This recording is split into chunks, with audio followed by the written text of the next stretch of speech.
To all who are new here, my name is Dr. Michelle Honey, and I'd like to welcome you to Releve Sports Medicine's Virtual Journal Club. For additional webinar educational opportunities, you can visit our website and register directly for the webinar or sign up for the email list to be notified of upcoming webinars. We are continuing to update our schedule, so check back often.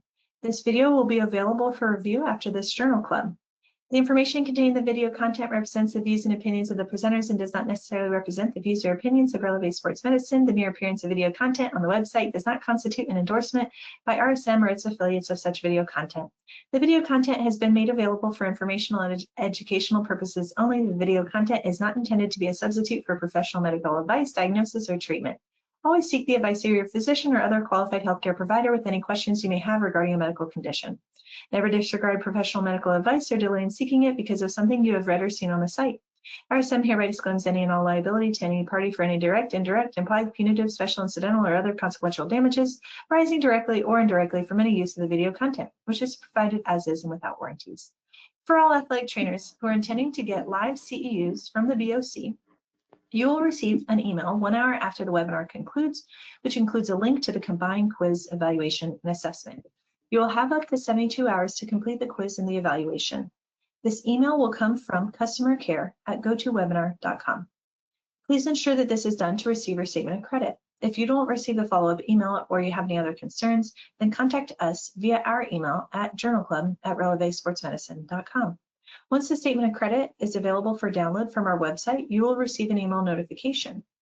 And you may have also noticed that our email has been updated and revamped, and hopefully that has provided more ease in finding our upcoming talks, getting signed up for our email list, as well as downloading your statement of credit. But please reach out to us if you have any questions. If you have any questions during the webinar, please submit the question, and we will review questions at the conclusion of the presentation. If you cannot see the PowerPoint slides and you're accessing the webinar from your mobile phone, swipe the screen to the left or to the right and the slides will become visible. Like I said, the recording will be available after the webinar. Dr. Sara Lynn Terrell currently serves as an Associate Professor of Exercise Science and the Exercise Science Program Director at Florida Southern College. Sara has been in the exercise science field for over 25 years. Besides working in higher education settings, she has professional experience in collegiate strength and conditioning, sport coaching, disease state management, personal training, and exercise consultant. Her current research interests reflect her diverse career experience in athlete performance, injury prevention, and chronic disease management. And she's going to be speaking today about Cam Morphology and femoral acetabular impingement. And I'll have you take it away. All right, great. Thanks, Dr. Honey. Just to double check, you can see the screen, so we're good? Okay, all right. Let's get started. Thank you for that introduction. And my next screen slide is hopefully going to come in here. I'm having to see how I can get my computer to navigate here to the next one, so just give me a second. There we go. All right, I have to do the conflict of interest, and the bottom line up front is I have no conflict of interest in presenting this material. We're going to have 4 objectives for today. The first of which is to examine the relationship between primary cam morphology development to femoral growth plate closure and athlete training load. Secondly, we'll briefly discuss bone remodeling principles, along with examining example methods to calculate peak height velocity. And lastly, I'm going to try to pull it all together and explore how peak height velocity calculations, coupled with periodization strategies and movement literacy prioritization, may better distribute epiphyseal loads at the hip. So let's start first with looking at objective number 1. We're going to examine the relationship between primary cam morphology development to femoral growth plate closure and athlete training load. Primary cam morphology is a bony or cartilage prominence of varying size at any location around the femoral head neck junction, changing the femoral head shape to aspherical. In the images to the right, you can see 3 different types of morphologies. You have the pincer, which is an overgrowth of the acetabulum, there at letter A. At letter B, you have the Cam morphology, and that's what this presentation is going to focus on. And you can see the change in sphericity of that femoral head. And then some folks present a mixed morphology, which is what you see there in letter C. Now, an important notion here in talking about Cam morphology is that not everyone with this morphology shape actually presents symptoms. But currently, there's not adequate predictive measures to guess who is going to develop these symptoms. Now, femoral acetabular impingement syndrome with Cam morphology is really the term that is used to describe hip-related pain because of that bony bump that's around the femoral head-neck junction. So in short, in looking at this, this is where folks are going to have pain in hip flexion, in hip adduction, and hip rotation. And so you can imagine that femoral head will start to lever out of the acetabulum with some of those movements, and that can be pretty painful. So this is why we're talking about this. It's a hot topic in sports medicine. This is just a snapshot of some bibliometric data showing the number of research articles published on this particular topic. So for some folks where this is not benign, right, the resulting symptoms can be debilitating. They're often approached with surgery. And even though there can be efficacious outcomes from surgery, this also presents a high association with hip osteoarthritis, especially earlier in the lifespan. So if you can think about it like this, in the sense of we have some type of malformed head at the femoral head neck junction, it leads to potentially FAI surgery, which increases the likelihood of OA, which then probably puts somebody in the queue for a hip replacement. And so what we're advocating for, my colleagues and I that have been looking at this particular topic, is more discussion about primary prevention measures. Now, the presence of PCM is higher in athletes. Multiple studies document larger alpha angles in adolescent male athletes compared to non-active controls. So when we're talking about an alpha angle, that's a common measure on a radiograph to assess the spherical nature of the femoral head. A line is drawn, as you can see, along the femoral neck axis through the center of the femoral head to form one ray of the angle. A circle of best fit is then placed over the femoral head. The point at which the femoral head exits the circle is noted, and a line is drawn from that exit point to the femoral head center, and that forms the other ray of the alpha angle.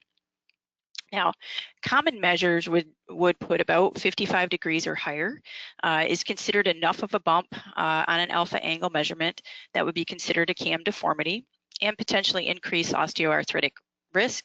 It does depend a little bit on the radiograph that's used. And before I kind of get to the next slide, I just want to kind of have a side note here about demographics. You know, currently there aren't as many studies looking at girls and women. But it doesn't mean that this doesn't influence girls and women. The commonly accepted view is that it may not be quite as common, and our presumption right now is that because girls often reach peak height velocity prior to maybe the higher onset of training loads, there may not be, you know, they may not be in that category yet in terms of distribution of this condition. But we haven't necessarily found any data yet to substantiate that. And I'll talk a little bit more about that later on in the presentation. Now, PCM etiology is linked to vigorous loading during pre-adolescent and adolescent peak growth periods. Skeletally immature individuals may experience an adaptive response at the proximal femoral physis, causing Cam development immediately before physeal closure. So as you can imagine, longitudinal growth, like what we would get in a femur, is going to increase a lever arm and subsequently bending moments. That's going to cause a large bone deformation. So in the drawing that we've got at the bottom here, you notice to the left, you have pre-puberty represented there. There's a growth plate that's blue and it's open. As growth accelerates during puberty, which is the middle of this figure, and the volume of activity or exercise rises at the same time, that growth plate, that physis, starts to react to stress, and you can see that there. such that to the far right of the image, once the growth plate is closed, now you start to see an overgrowth and bone that's been deposited in that area of interest. And so there's a study that I think really shows this well, and it's the Van Clyge article, and I would encourage you all to take a look at that. The goal of this particular article was to investigate if indeed Cam morphology is associated with growth plate status. And for this, they assessed 49 football or soccer players, and they took radiographs at various time points and used a variety of different classifications, such as alpha angle, to discern if there was any type of maladaptive response in that physeal region. Of the 104 hips under study, Cam developed in 86 hips, or approximately 82.7, with an open growth plate, and in 18 hips, or approximately 17.3%, with a closed growth plate. So in this case, PCM was significantly associated with open growth plates based on alpha angle. Now here's a good image that really shows that, and it kind of mimics the drawing that I showed you on the previous slide. So here to the bottom left, you have baseline normal growth plate is open. 2.5 years out, you start to see the flattening, the growth plate still being open, but 5 years out, now you notice that the growth plate is closed, and you start to see that prominence there at age 19 in this particular participant. So as a practitioner, and probably folks out in the audience that are exercise people, we think a lot about dose, how much of a dose is required in order to have a response in this way. And I think all of us can recognize too that training is a vehicle to performance, and training is a vehicle to injury, and finding that balance can be really difficult. And so here we've got a situation where it is a dose response phenomenon. But how much of a dose does it take for somebody to have a maladaptive response? In the Van Clyge article, for instance, in those participants, those folks were training at 8 or more hours per week. Okay, so that's one kind of framework to think about. But as we also try to quantify, what constitutes a load, it becomes really difficult, a little bit like that image I just showed, Sisyphus pushing the boulder up the hill, because we have a variety of different things that can be considered load. You have the external load, like what's the work that the athlete's performing. We can quantify that and distance on the pitch, GPS, accelerometers, etc. But then, you also have how their bodies are responding to stress, right? Certainly heart rate, lactate, etc., HRV. But you also have rate of perceived exertion, and you also have these influencers at the skeletal system. So really discerning what does it take for somebody to have a maladaptive response is a little bit difficult, but I'm going to kind of give a few examples of some retrospective studies that, along with the Van Clyge article, may give us a little bit of a framework to this dose response parameter. And again, they're retrospective here, these next two, so kind of keep that in mind in terms of limitations. So in the Mullins article, what they did here was they asked athletes who were actually going to go under the knife for surgical intervention for FAI about how many hours of structured training in adolescence did they have. And for folks that were in the surgical group, they reported a higher structured training hours at age 10 to 12 and at ages 13 to 15 compared to the matched healthy control. Now in the TAC article, they were also looking for, okay, what's quantified dose? Let's look at it in terms of frequency of practice. So the question in this particular article was, is there a dose response relationship between the frequency of practice, 1, 2, or 3 days per week, or 4 or more days per week during skeletal growth and the presence of Cam morphology in adulthood? And does the age at which one starts playing, does it matter? What age do you start playing? So in this particular study, Cam morphology prevalence was significantly lower in athletes playing at a lower frequency from age 12 years or older compared to those that were playing at a higher frequency before the age of 12. All right, so let's kind of take that all into consideration here. What are we looking at here in terms of potentially hours per week? 6.5 or more hours per week could be something for you to keep in mind as a framework that might lead to a potential challenging response. Frequency of practice, 4, 5, 6, 7 days a week. We're a little bit more problematic in the TAC article, compared to 1, 2, or 3 days of practice. And now what sport? Okay, so you see, the images here are hockey and soccer, and that's just simply because those are probably the most represented in the literature right now. However, as an audience, what you want to kind of keep in mind is what sports have a lot of hip flexion and rotation while weight bearing. And I think you can think of a lot more sports than just hockey or soccer. And we've certainly seen other sports too in the literature. So broadly, kind of keep that part in mind. Now, as I close out this objective, I just want to kind of remind you that we've seen this parallel before, that, a physis responds to a stress.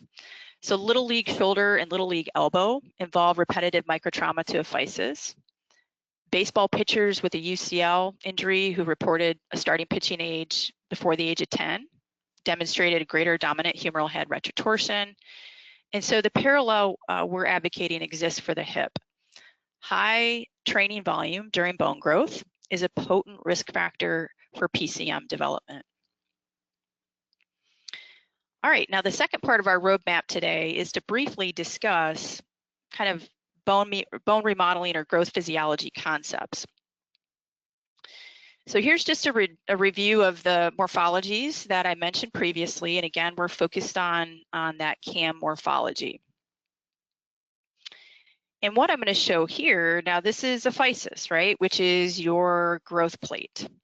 And that purple that's running through the middle, okay, that gives you a good idea of the growth plate that we're interested in, or the physis. The epiphysis is at the top, the shaft is at the bottom. So this is just kind of a nice up close version for you to recap here. Now in this image, what we have done is taken that physis but transposed it onto a bigger image, a bigger figure. So you can kind of see that growth plate layer in the exploded view. Now in this particular view, what you should see is that our growth plates have layers, they have regions, and they get smaller and smaller. All right, where cellular growth changes happens throughout these zones. So as we place this particular image on that femoral head, you can kind of see what the zones of the physis actually do. So the top is considered to be the reserve zone with stem cells, and those stem cells are producing all the cells. But the area that we're concerned about is called the hypertrophy zone. And that's really where the action happens for Cam morphology. That area stimulates the chondrocyte growth, and the adaptive response from physical activity and exercise really occurs here, okay? And that's where we're going to start to see the addition of more bony material. Now here is a graphic that has lots of columns. I just want you as a viewer to focus to the left, and you see the image there of the lower extremity, but then let's just look at that percent total limb growth column. That's what we're going to be focusing on here. So this graphic shows how different physes in the lower extremity contribute to our overall growth, such as your height. Now the physiology of all of those physes are the same, but they each respond to hormonal and mechanical forces a little bit differently. Now the area that we're interested in is up towards the top, and really that's, about 15% of the growth is at that capital femoral area. So there's not a lot of length contribution, but that's again not what we're focused on. We're focused more on, the loss of the sphere of the head. Now, this is an image that kind of tries to show a model, what we call the mechanostat model of child bone development, to try to simplify how mechanical forces, such as what we get in physical activity and exercise, will affect bone metabolism and subsequently various forms of growth. Now at the bottom of this image, you see some critical modulators, things like puberty, hormonal interactions, things like nutrition. What is it that your young person is being fed? Those are going to impact the osteocyte. Those are quite often a little bit more maybe systemic and not necessarily site specific. But then you also note into the middle there, the tissue strain, right? That's going to trigger different reactions. And all of us have a set point. that is really your genetics. So if you don't like your height, we probably, could have picked different parents for those of us who are a little bit upset about being, 5'6", like your speaker here. So needless to say, as you're looking at this image, what you're seeing is that mechanical forces will stress the osteocyte. There's some critical modulators and genetic factors, but nonetheless, it's going to affect bone growth in a particular focal area. Now, I'm willing to bet that all of you as an audience are very, very familiar with growth principles that you learned about. Wolff's Law is the law that you probably have learned about that deals with the concept of dose response. A dose of stress, the bone responds, et cetera, et cetera. Now, the Hütter-Volkmann principle is also to keep in mind. And this particular principle really reminds us quite well that compression and tension is going to influence bone growth. And Frost really kind of refined this concept. So here you see the response curve, tension and compression across the bony cells that I just highlighted on that figure is going to start to initiate growth. Typically, compression creates a little bit bigger effect. But nonetheless, you can imagine a lower extremity where muscles are pulling on bones, we're walking, we're jumping, we're landing. All of that is going to start to impact the physis. Now in the Rolls article, this is looking at a simulation. And this is a modeling study to try to investigate how forces act across the femoral acetabular joint. So this particular computer model shows the approach, and it starts to really define the location and the shape of the physis and how projected loads impact that particular region. And from there, you can start to maybe guesstimate and calculate the forces at the hip. So in this particular article, you may be able to see how the forces that hip is experiencing actually does line up quite well where the growth plate is at.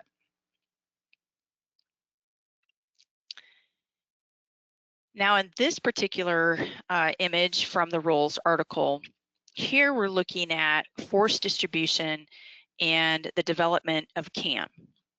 So in the upper element of this particular image, you see A and B.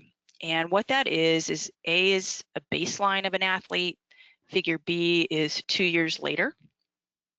And below that, you start to see some modeling of where that bone is probably getting loaded up. And ultimately, what is starting to happen is you're getting that bone formation, which you can see that at the 2-year follow-up there, where that's going to potentially become problematic. And again, that osteogenic index that you see down there below, especially that red area, those are the zones of loading that could be problematic in this particular case. Now, this is just another way of looking at the epiphyseal extension. Okay, so this is another kind of baseline image in letter A, followed up with a 2-year follow-up image in item B. The white line is showing where the growth plate is. So this increase in physical activity and exercise leads to that extension of the growth plate.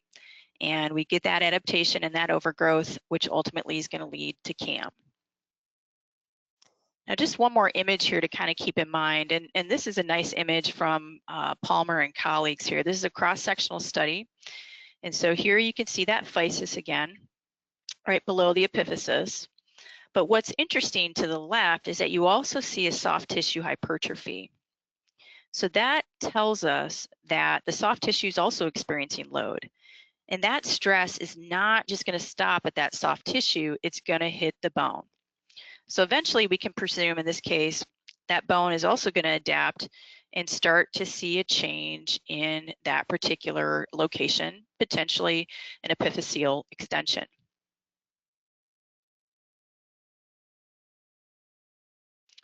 So now that's all fine and dandy, but let's kind of switch gears a little bit to these next couple of objectives that maybe give us a little bit more of a, okay, bone response to stress, so what do we do about it, right?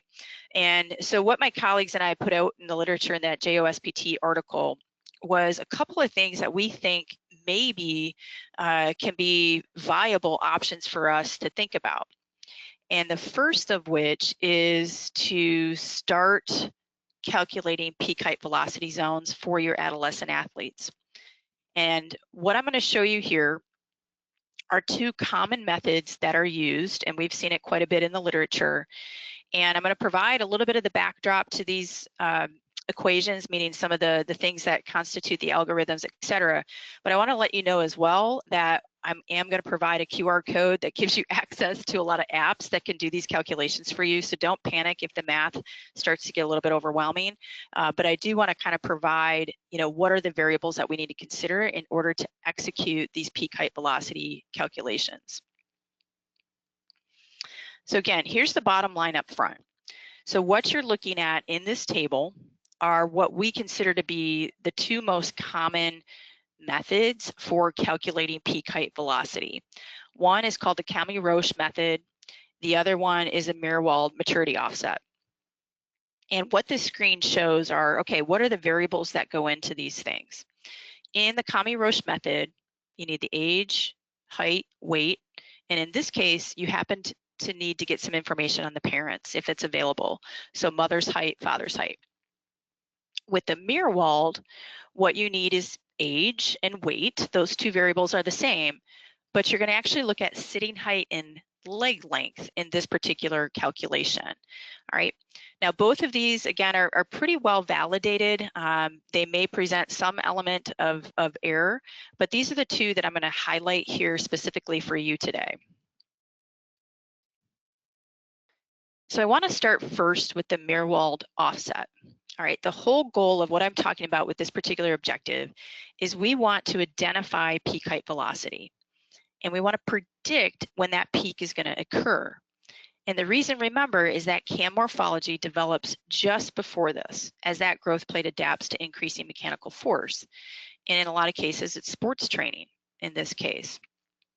So as you're looking at this particular image, you see that we have these peak heights, and this is where, again, as I mentioned previously, girls are going to hit their peak height velocity sooner than boys.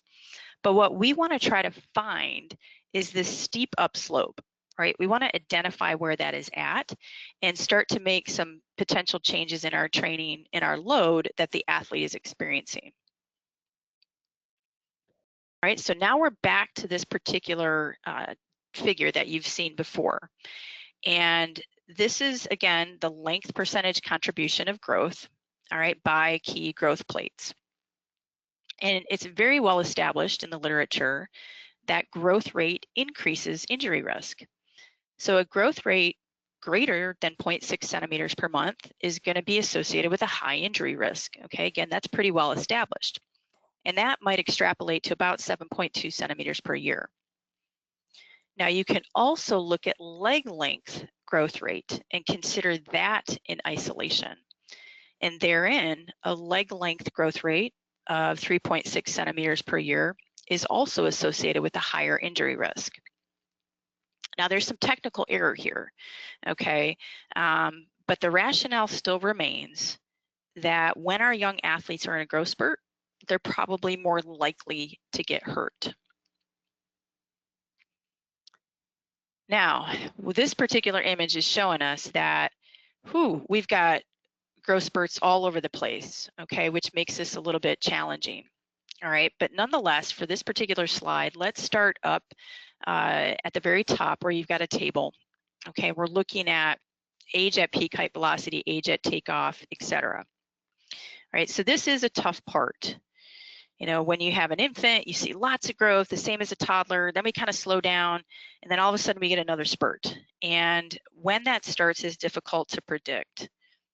Males typically start to have a takeoff between ages of 10 to 12. For females, about 8.5 to 10.5 years of age. Now, when you move to the middle column, age at peak height velocity, there you can start to see for boys, it's about age 13 to 14. For girls, about age 11 to 12. All right. And what you should notice now in the image to the left is, again, a lot of, although we have these kind of averages, there are still some heterogeneity in terms of variation in timing and tempo of when folks hit their growth spurt, which can make this a little bit of a challenge. I recognize that. And to add insult to injury here, to make the situation even more challenging, you can also have folks who are considered to be, early, average, and late maturers. So if you're a year from average, okay, you're considered to be an early mature. If a year after average, you're considered to be a late mature. All right, so again, it kind of reiterates that there's a little bit of a challenge here, but it doesn't mean that we can't use this as a potential primary strategy. All right, we're back to this particular image, all right, the mirror-walled offset. And what's been different here on this slide from the previous slides is that ovals have been added. And that's the place we propose that forces need to be changed when you get this calculated and figured out when that's going to happen. You can't tell your athletes stop working out, okay? That's going to mess up their athlete development, all right? But what we want to think about here is how might we modify the stresses at the hip, especially hip flexion and rotation in a weight-bearing position. All right, so that's what we're trying to identify here, okay, is a zone where we can make some change. Now, in the article that was shared with this particular talk, this is just kind of the equations running in the background, okay, for the mirror-walled. But at the end of the day, as you look at the bottom, if you do all these calculations, a negative maturity offset score indicates pre-peak height velocity, whereas a positive score indicates they're past their peak height velocity. So if you have a 14-year-old boy, you do the calculations and it's minus 1.5. That means he's estimated to be 1.5 years before his peak growth spurt, right? So that's just kind of a way to keep this in mind. Now, the second common equation is the Kami-Roche method. And what's a little bit different here, again, is you need the height of the parents and the child, and you start plugging these into these equations, okay? So you see all these beta variables in the equation, and I'm going to show you what that looks like here. But what we're trying to do in the Kami-Roche is to predict their adult stature, the young person's adult stature, and use a percentage of that to determine the risk zone, okay? So don't panic. This is just kind of showing you, what goes with those equations. I'm gonna show you a different worked example of calculating percentage of predicted adult height using Kami-Roche. Okay, so don't panic with that. And again, lots of smartphone apps we can use instead. All right. So this is a worked example of calculating the percentage of predicted adult height using the Kami-Roche method. So what you notice here in this particular slide is you take, again, the calculation using your parents' heights, plug it into the equation, and we're looking for a zone. And in this particular case, the range where we have a risk for peak height velocity is usually about 89 to 95% of that predicted adult height. Okay, so that's kind of the zone that we're interested in. All right, and you can see that in this worked example down there at the bottom, where you've got Bob, athlete Bob, has been predicted to be within that 89 to 95%. Okay, and that's the area that we would be concerned about in terms of modification to their training load. Now, just like mirror-walled offset, okay, you're going to have early, average, and late matures. So in looking at these ranges, an early mature might be somebody who had 88% predicted adult height. Okay, that's what we would describe as early.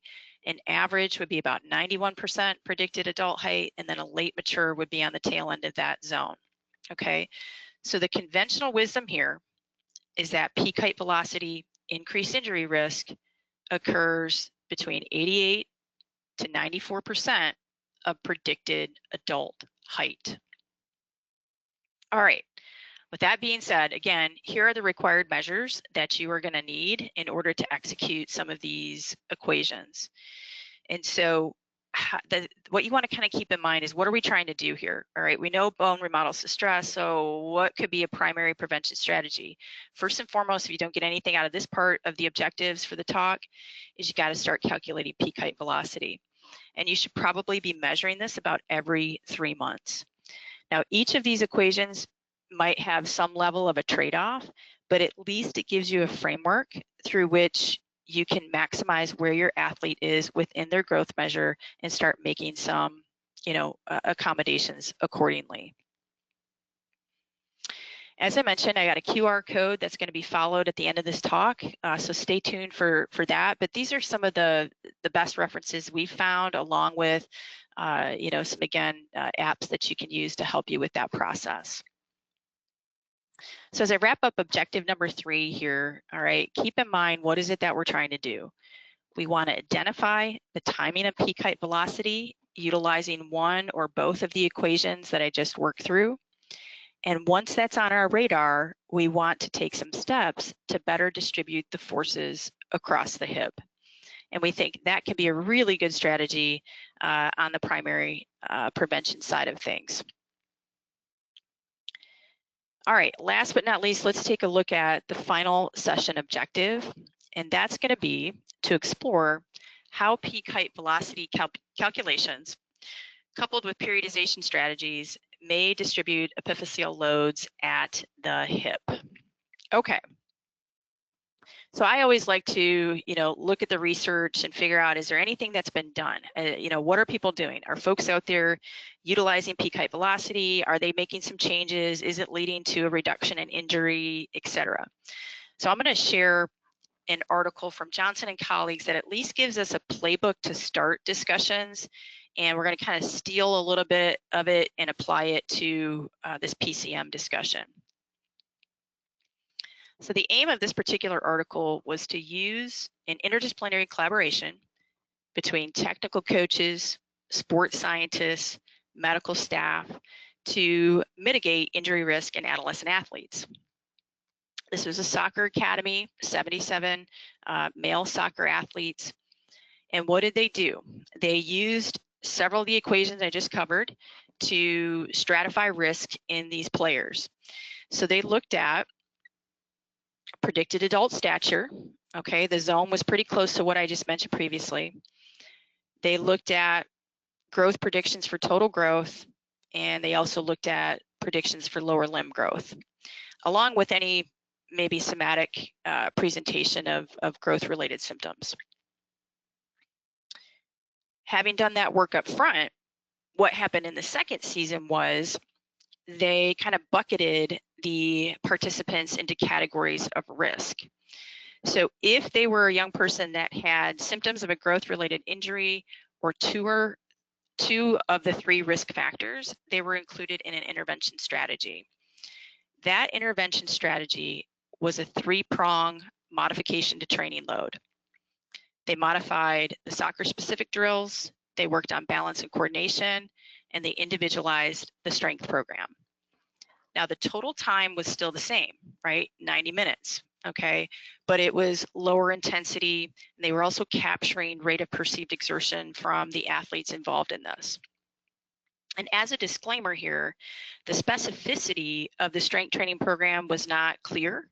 So I can't talk a little bit about that nuance piece there, but I will kind of provide, my take on that for us as it relates to PCM here in a couple of slides. All right, but again, still 90 minutes, they're still training. It's just a little bit lower intensity, and it's a 3-prong approach. Now, looking at this particular study, for those participants who had 3 risk factors, there was a significant reduction in injury incidence and a significant reduction in the number of hours lost of practice.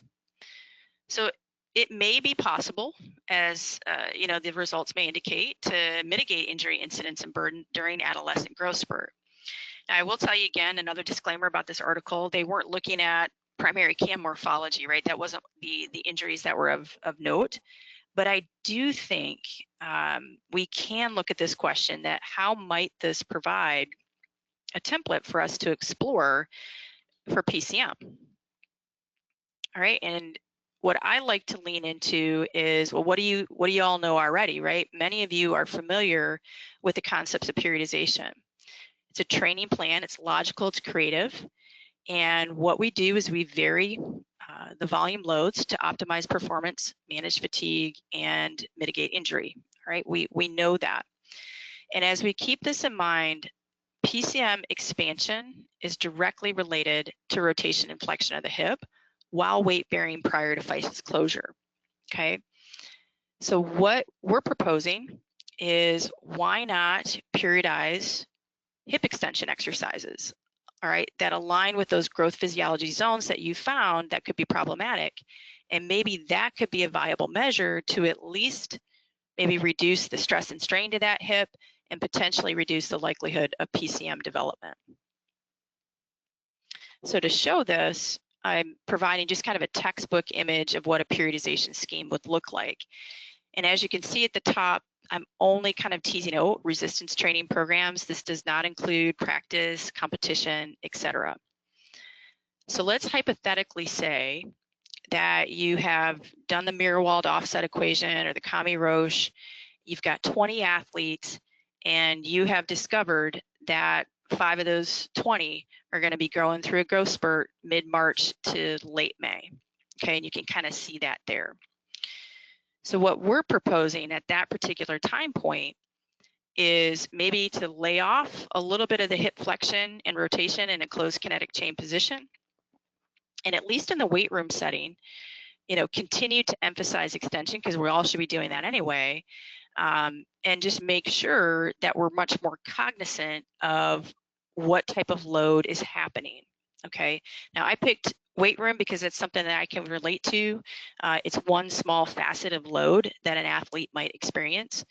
But if you just think about it in the context of extension, right, all of us should be doing posterior chain work, and it's well supported in the literature. Most notably is the successful FIFA 11 warm-up program as an approach to reduce common injuries. So it's not necessarily some big revelation here, but it's maybe just shifting how we think about it. And if we can maybe prioritize hip extension, that may be a diversification of a hip force vector that young person's hip needs. And that may better balance those forces across the lower kinetic chain while continuing to improve performance.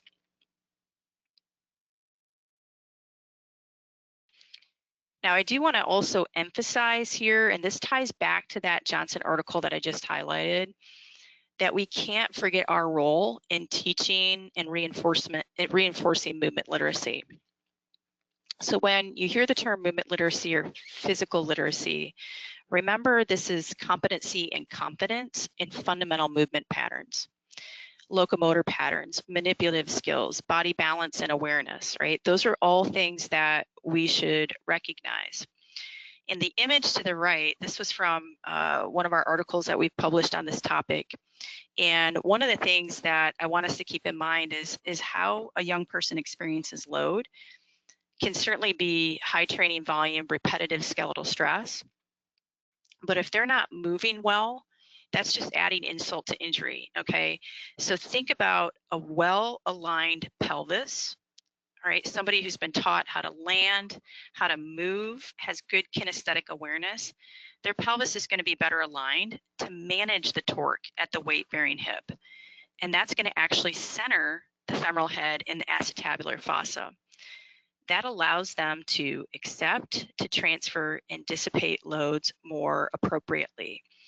And going back to that Johnson article, one of the 3 prongs they looked at was going back to balance, coordination, landing mechanics. And that's another good thing for us to think about here, besides just, okay, hey, how do we reduce flexion and rotation, maybe prioritization of extension? But we also need to remember that these young kids are actually growing into a different body, and they need that constant reminder and that constant teaching about how to push, pull, land, hinge, manage their body weight. And this is just another good way of coming back to these foundational principles and working with young people. All right, and as I kind of close out here today, I do want to recognize that when we're looking at the youth sports system, it is an ecosystem of challenges. You know, I showed you Sisyphus earlier, pushing the boulder uphill, trying to quantify training load. It's very difficult. And as we think about what happens with young people who are getting stretched and strained in so many different directions, I recognize that this is a little bit of an uphill battle. And for those of us that have coached as well, you know, if you've been an N of 1 as a coach and you have 20 athletes, the idea of doing quarterly peak height velocity calculations for all of those athletes can also seem a little bit overwhelming. All right, I get that, but I do think there are ways to get creative that we can, you know, start to make some changes to this narrative. So I'm going to close this out with looking at another article from Johnson and colleagues. You probably have seen this reference quite a bit in this talk. And they did a really nice job, I think, pulling together some key points related to this topic. Number one of the main messages today is start calculating peak height velocity using a couple of the equations that I've covered. That's the very first thing that you see listed here to the top left, and to do those measurements quarterly. Additionally, modification of training for athletes with growth-related symptomology or those risk factors based on calculation needs to happen. A couple of things that we talked about today. Let's look at what can we do in the weight room. Can we modify the volume of flexion and rotation? Let's look at re-emphasizing and continue to explore movement literacy. Those are just a couple of things that can go a long way in this PCM discussion. All right, thirdly, athlete monitoring. Now, again, there's so much out there in terms of quantification of load and technology and sports science and all that stuff, but I am going to advocate to stop trying to get too sciencey with some of that and actually just start teaching your young people how to do a rate of perceived exertion for the sessions of their training. They can record that in their diary, they can share that with you on their smartphones, etc. But what I love about that is it gives you another data point to triangulate with what you're seeing as the practitioner. But what you're also doing is you're giving that young person autonomy, you're giving them responsibility, and that can go a long way as we look at the overall load that a young person is experiencing in this ecosystem of sports that we're in. And then lastly, this is probably pretty common sense. But again, you're the steward in your professional space. And so take the knowledge that you have and start having these conversations with parents, with coaches, with your players, and try to get in front of some of these challenging loads that could be contributing to a potential issue at the hip. So in summary, as we try to wrap it up here, primary Cam morphology is an example of training volume stresses exceeding physis tolerance during peak growth periods in adolescent athletes. Monitoring athlete training load to reduce PCM and FAIS incidents presents a few challenges, but models do exist in upper extremity sports, and models are emerging in lower extremity sports. Bigger picture planning must include peak height velocity measures coupled with training program modifications to diversify those hip forces during critical growth periods. And that really becomes our call to action to bridge the gap among our fields, while at the same time educating our parents, our athletes, and our communities. So I want to thank you for letting me talk a little bit about this topic. And I also want to thank my colleague, Dr. Mick Lynch, who is at Southern Illinois University, for cultivation of this presentation I'm sharing today. And for all of you that want to get some references that involve a quick and easy way to do peak height velocity calculations, here's the QR code that should direct you to those resources. Thank you.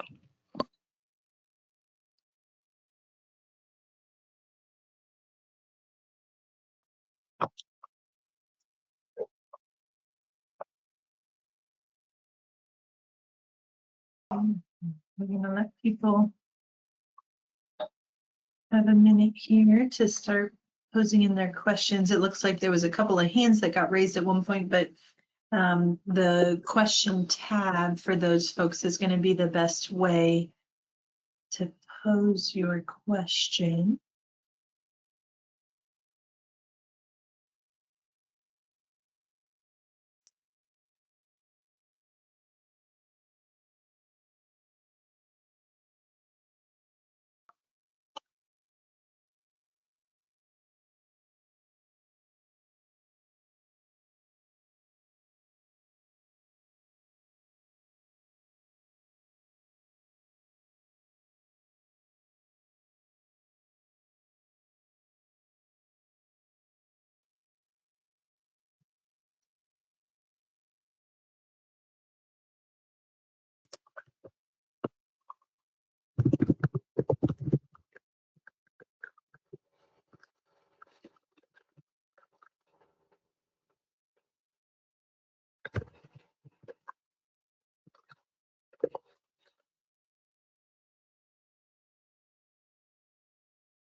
Okay. Oh, Teresa said, no question. Thank you. So yes, it looks like you gave excellent direction, excellent calls to action there, and then hopefully we'll see nationally some more implementation for CAM lesion prevention. Oh, okay. Robin Adams. Well, Robin is asking, is there an option to get your presentation slides? And I know you had sent them to me, and so I could send those out to Robin. Yeah, that's great. Yeah.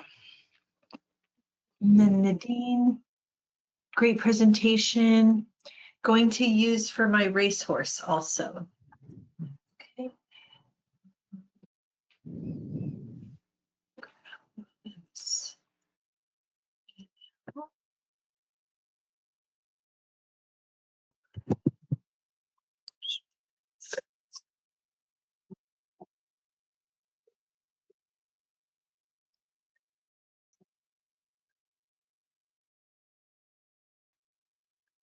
Okay, and Emily says, my colleagues have definitely noticed the increased rate of FAI and labrum tears in college sports, especially hockey players, football kickers, and soccer players.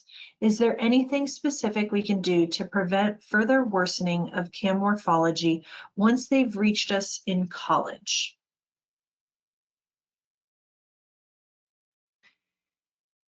Oh, that's a great question, right? So I think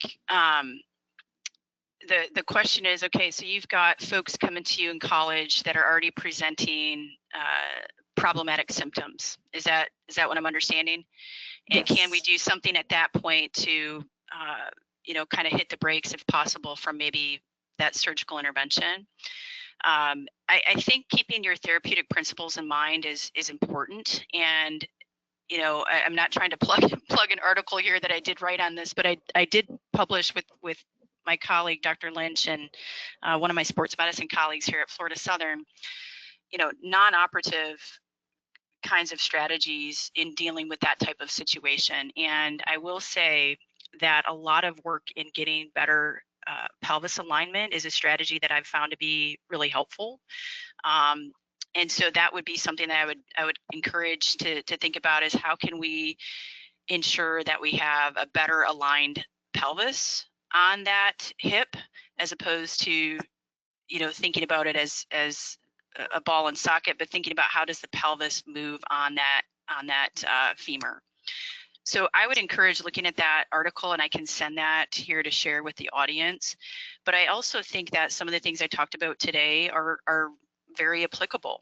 And looking at having conversations with sport coaches, with your sports medicine team, with the constituents involved, talking with the athlete about how they're feeling, working on that postural alignment, pelvis alignment, and at least within the spaces that you can control, trying to find ways to diversify that flexion and rotation as best as you possibly can.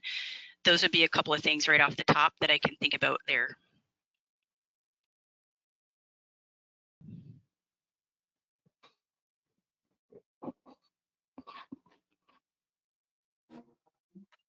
Nadine wanted to clarify she has a yearling, and so they want to go slow when they go to break her in.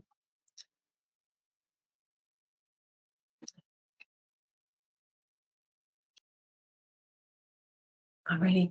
Well, thank you so much, Dr. Sara Lynn Terrell, for this presentation today. Thank you for compiling the information. There was a lot of really valuable information here and a lot of good takeaways for people to be able to implement in their clinical roles as athletic trainers. So I really appreciate you taking that time and presenting. Great. Thanks for having me.